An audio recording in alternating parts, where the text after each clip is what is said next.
मध्य प्रदेश में मिर्ची बाबा का नाम ही काफ़ी था। भोपाल में उनके डुप्लेक्स में बड़े बड़े नेताओं के, मंत्रियों के, यहाँ तक कि मुख्यमंत्रियों के भी कदम पड़ते थे।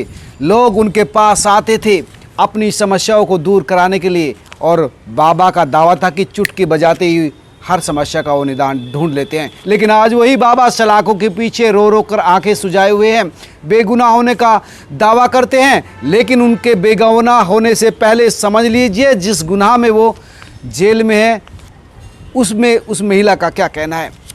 वो महिला है 28 साल की, और उसका कहना है कि उनके शादी को 4 साल हो गए थे, लेकिन घर में किलकारी नहीं गूंज रही थी।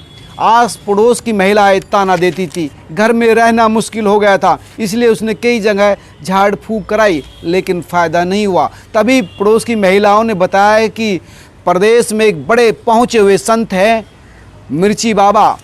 मिर्ची बाबा का मैंने पोस्टर पे नाम और फ़ोटो भी देखा था, और मैंने एक पोस्टर से उनका नंबर लिया, और उसके बाद उस नंबर पर जाकर मैंने फ़ोन किया तो बाबा से बात हुई। बाबा ने मुझको बुला लिया, और बुलाने के बाद जैसे ही मैं उनसे मिलने के लिए गई तो उन्होंने मुझे कुछ भभूत और कुछ गोलियां दी, और मुझे कहा कि ऊपर कमरे में चली जाओ और वहां जाकर इन गोली को और भभूत को ले लो। मैंने ऐसा ही किया।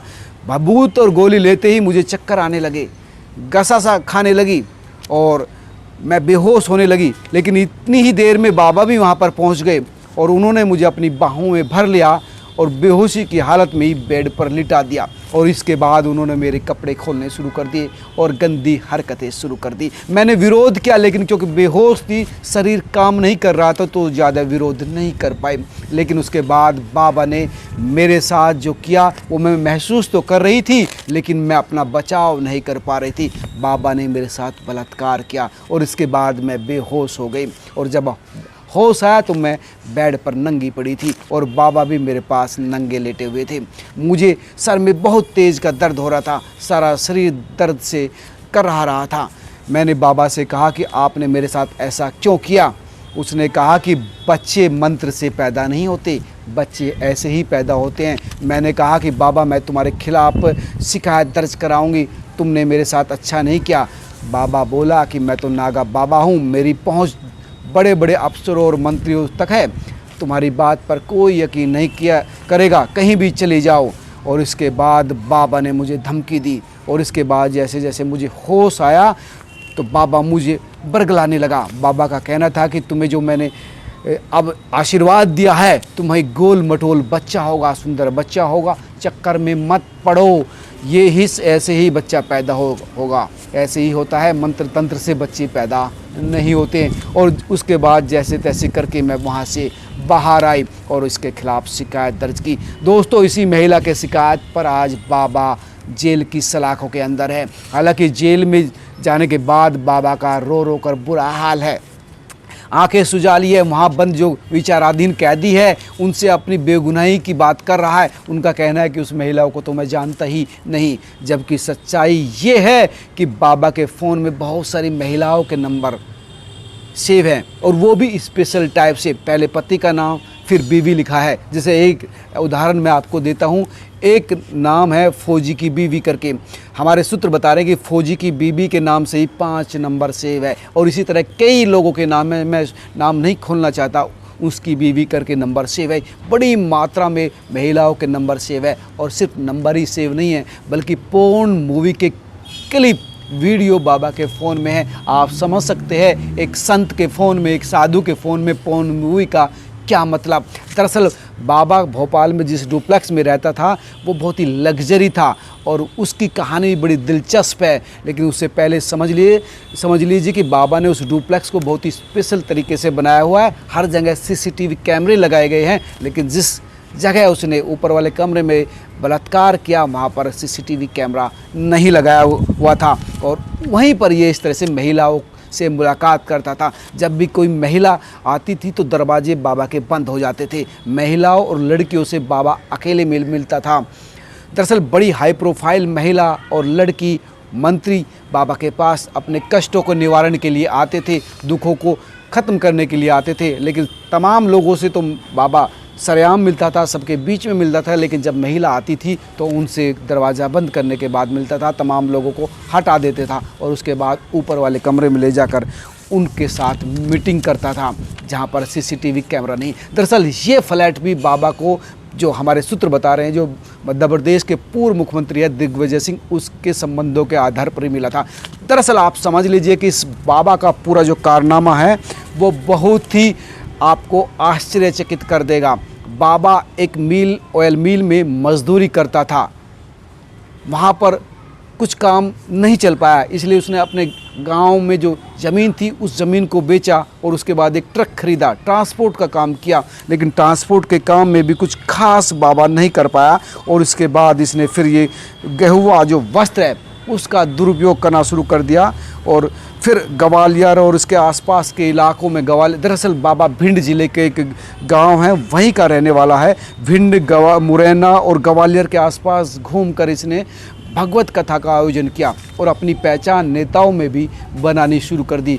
जैसे कि मैंने बताया कि बाबा 4 भाई थे, तीसरे नंबर का बाबा था। तो जब इस बाबा का पिताजी जो है उसका गुजर गया, दरअसल बाबा का असली नाम राकेश दुबे है। दरअसल दोस्तों, हर संत का एक अतीत होता है और एक पापी का अंत होता है। हर पापी का अंत है और संत का अतीत होता है, लेकिन कई जो संत हैं अपने अतीत को भूलकर भागवत के रास्ते पर, भगवान भक्ति के रास्ते पर चलते हैं। लेकिन इन जैसे जो बाबा हैं उन्होंने धर्म को भी बदनाम करने की ठानी है। तो राकेश धर ने अपने पिता की श्राद्ध कर्म कराया, उसमें करीब 20,000 लोगों को बुलाया था और ये दरअसल इसका अपने इलाके में अपना प्रभाव बढ़ाने का एक तरीका था। इसमें 20,000 लोग जब आए तो मध्य प्रदेश के पूर्व मुख्यमंत्री दिग्विजय सिंह भी उसके प्रभाव में आ गए, वो भी वहाँ पर आए थे और इसके बाद धीरे धीरे इन दोनों के संबंध बढ़ने लगे। और जो सूत्र बताते हैं कि दिग्विजय सिंह ने उनसे कहा था कि अब भोपाल चलिए, यानी राजधानी चलिए,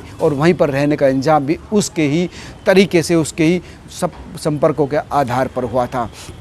और इसी वजह से बाबा कांग्रेस का समर्थक था। 2018 के विधानसभा चुनाव में भी कांग्रेस का समर्थन किया था, जिसमें कांग्रेस ने अच्छा काम किया था। लेकिन 2019 के लोकसभा चुनाव में भी बाबा ने दिग्विजय सिंह की जीत के लिए 5 क्विंटल जो है मिर्च का जो है बहुत बड़ा यज्ञ किया था। मिर्ची का एक्चुअली यज्ञ करता था, इसलिए इसको मिर्ची बाबा कहते थे।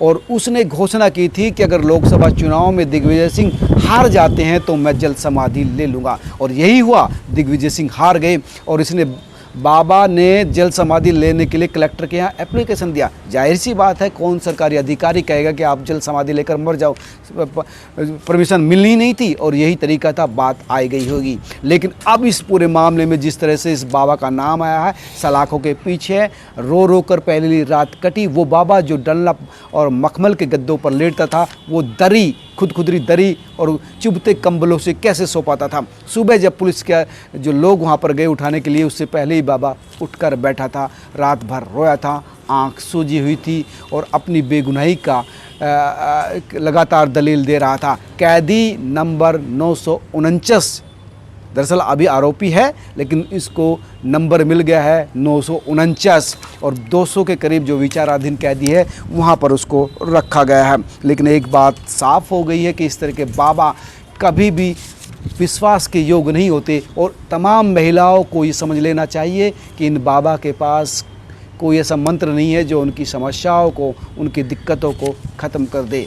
अगर आपको कोई दिक्कत है तो मेडिकल अप्रोच आप कर सकती हैं, डॉक्टरों से आप मिल सकती है। तमाम वो महिलाएं अभी भी 21वीं सदी में भी बाबाओं के चक्कर में आकर अपनी ज़िंदगी बर्बाद कर लेती हैं। दोस्तों, ये थी उस मिर्ची बाबा की कहानी जो मध्य प्रदेश में एक बार सत्ता का रसूख था। कांग्रेस के समय में तो इसको वहाँ पर राज्य मंत्री का दर्जा मिला हुआ था। आप समझ सकते हैं कि किस तरह से खुद मुख्यमंत्री इसका जो है धरना तोड़वाने के लिए पहुँचे हुए थे। तमाम मंत्री इसके यहाँ पर रहते थे, टिकट लेने के लिए लोगों की कतार इसके यहाँ पर रहती थी। तो वो मिर्ची बाबा जो एक बार पावर था, आज सलाखों के पीछे। आप क्या सोचते हैं, ज़रूर मुझे कमेंट करके बताना और बताना कि किस तरह से जैसे लोग धर्म को बदनाम करने के लिए तुले हुए हैं। मेरा मकसद इस कहानी को सुनाने का था यही कि वो तमाम महिलाएं, लड़कियां, बच्ची और यहाँ तक कि व्यक्ति भी जागरूक हों जो इस तरह के पाखंडियों के पीछे अपना समय, अपना चरित्र गंवा देते हैं। नमस्कार।